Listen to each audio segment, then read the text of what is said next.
మీరెవరైనా మహారాష్ట్ర వరకు వెళ్లి పాండురంగ స్వామిని దర్శించాలనుకుంటున్నారా? అయితే అక్కడి వరకు వెళ్ళలేని వారికి ఇదొక మంచి అవకాశం మాట.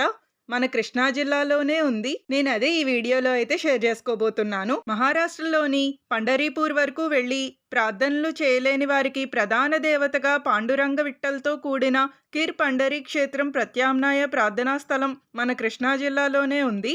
మన ఆంధ్రప్రదేశ్‌లోని కృష్ణా జిల్లాకు కేంద్రమైన మచిలీపట్నం తీర ప్రాంత నగర సమీపంలో ఉంది మాట. ఇక్కడ ఉన్న దేవాలయం సుమారు 1929 నాటిది మాట. పాండురంగ విఠ్ఠల్ రూపంలో దేవుడు ప్రత్యక్షమైన తరువాత 1929లో ఈ ఆలయాన్ని నిర్మించారు. మరియు ఈ విగ్రహం మహారాష్ట్రలోని పండరీపూర్‌లో విగ్రహంతో పోలి ఉంటుంది.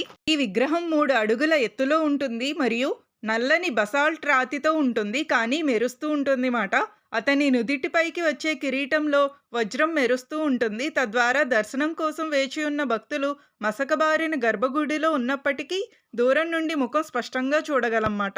పాండురంగ భగవానుడు తన నడుముపై చేతులు వేసుకుని శ్రీకృష్ణుని మనోజ్ఞతకు విలక్షణమైన చిరునవ్వుతో భక్తులను మంత్రముగ్ధులను చేస్తాడు. చేపల ఆకారంలో ఉన్న 2 ప్రకాశవంతమైన పెద్ద మరియు వజ్రాలు పొదిగిన చెవి ఆభరణాలు ఆంధ్రప్రదేశ్ సముద్ర తీరంలో ఉన్న దేవుని పట్ల మత్స్యకారుల ప్రేమను చూపుతాయి. పురాణాల ప్రకారం ఒక కథ అయితే ఇక్కడ మనుగడలో ఉంది. ప్రతిష్టాపన రోజున తానే స్వయంభుగా ప్రత్యక్షమవుతానని ప్రభు హామీ ఇచ్చాడని, నరసింహం గారు ఎప్పుడూ విగ్రహం కోసం ఆదేశించలేదని నమ్ముతారు. సంస్థాపనకు నిర్ణయించిన రోజున అద్భుతమైన దృశ్యాన్ని చూసేందుకు కొంతమంది బ్రిటిష్ అధికారులతో పాటు వేలాది మంది అక్కడికి గుమిగూడారు. పవిత్రమైన రోజుకి ముందు రాత్రి నరసింహస్వామి తన మాటను నిలబెట్టుకుంటాడా మరియు ప్రతిష్టాపనకు నిర్ణయించిన సమయానికి ప్రత్యక్షమవుతాడా అని ఆందోళన చెందారన్నమాట.